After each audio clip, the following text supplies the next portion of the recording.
ముస్తాబాద్ మండల కేంద్రం నుండి ప్రారంభించిన శబరిమల మహాపాదయాత్ర ప్రజ్ఞాపూర్కు చేరుకుంది. ముస్తాబాద్కు చెందిన రాజు గురుస్వామి ఆధ్వర్యంలో శబరిమల మహాపాదయాత్ర 5వ రోజు సిద్దిపేట జిల్లా ప్రజ్ఞాపూర్కు చేరుకున్న సందర్భంగా అక్కడి అయ్యప్ప భక్తులు వారి పాదయాత్రకు ఘనంగా స్వాగతం పలికారు. 60 రోజుల పాటు 1250 కిలోమీటర్లు సుదీర్ఘంగా సాగే 36 మంది అయ్యప్ప మాలధారుల భక్తి శ్రద్ధలతో కూడిన మహాపాదయాత్ర బృందానికి అక్కడ మాజీ అటవీశాఖ చైర్మన్ ఒంటేరు ప్రతాప్ రెడ్డి మిత్ర బృందంతో పాటు అయ్యప్ప భక్తులు ఘనంగా స్వాగతం పలికి మంగళహారతులతో స్వాగతం పలికారు. అనంతరం వారికి స్థానిక భక్తుల సహకారంతో అన్నప్రసాద వితరణ చేపట్టారు.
ముస్తాబాద్ అయ్యప్ప టెంపుల్ అయ్యప్ప భక్తులంతా కూడా ముస్తాబాద్ అయ్యప్ప టెంపుల్ నుంచి రాజు గురుస్వామి ఆధ్వర్యంలో అయ్యప్ప వారికి దాదాపుగా 1200 కిలోమీటర్లు ఈరోజు మా ప్రజ్ఞాపురం గ్రామంలో వాళ్ళకి ఇక్కడ అన్నదానం ఏర్పాటు చేసుకుని అదేవిధంగా ఈ కార్యక్రమాన్ని ఇలాగే కొనసాగాలని చెప్పి ఎలాంటి ఆటంకాలు జరగకుండా అయ్యప్ప స్వామి అందరికీ ఆశీర్వాదం ఇచ్చి ఈ విజయవంతం కావాలని చెప్పి మనసుకుంటున్నాం. రాజుగురు స్వామి ఆధ్వర్యంలో ముస్తాబాద్ నుండి శబరిమల పాదయాత్ర పోతున్న సందర్భంగా ఇప్పటి వరకు మాది 65 కిలోమీటర్ల పాదయాత్ర కంప్లీట్ అయింది.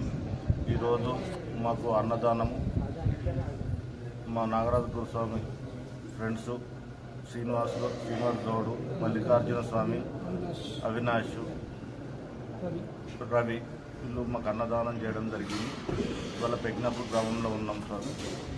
స్వామి పాదయాత్రలో భాగంగా ప్రజ్ఞాపూర్ పట్టణానికి చేరుకోవడం జరిగింది. ఈరోజు ఇప్పుడే ఇక్కడ భిక్ష ఏర్పాటు కూడా పూర్తి చేసుకున్నాం. ఈరోజు భిక్ష కార్యక్రమం మల్లికార్జున స్వామి మా నామాపూర్ నాగరాజు గురుస్వామి గారి యొక్క తమ్ముడు వాళ్ళు ఏర్పాటు చేయడం జరిగింది. అలాగనే నడుస్తున్న క్రమంలో భక్తులందరూ కూడా చాలామంది అయ్యప్ప స్వాములు వస్తుందంటే కూడా ఇక్కడ ఏర్పాటు చేస్తున్న వసతి ఏర్పాట్లు కానీ అల్పాహారాలు కానీ అన్నదానాలు కానీ వాళ్ళు చూసుకుంటారు. వారికి వారి కుటుంబానికి ఎప్పుడు కూడా అయ్యప్ప కృపా కటాక్షాలు ఉండాలని కోరుకుంటూ అలాగే దారి పొడిన వస్తుంటే కూడా ఎంతోమంది భక్తులు నీళ్ళ బాటిల్ కానీ పండ్లు అందిస్తుంటారు. వారందరికీ కూడా ధన్యవాదాలు కృతజ్ఞతలు తెలియజేసుకుంటూ స్వామియే శరణం.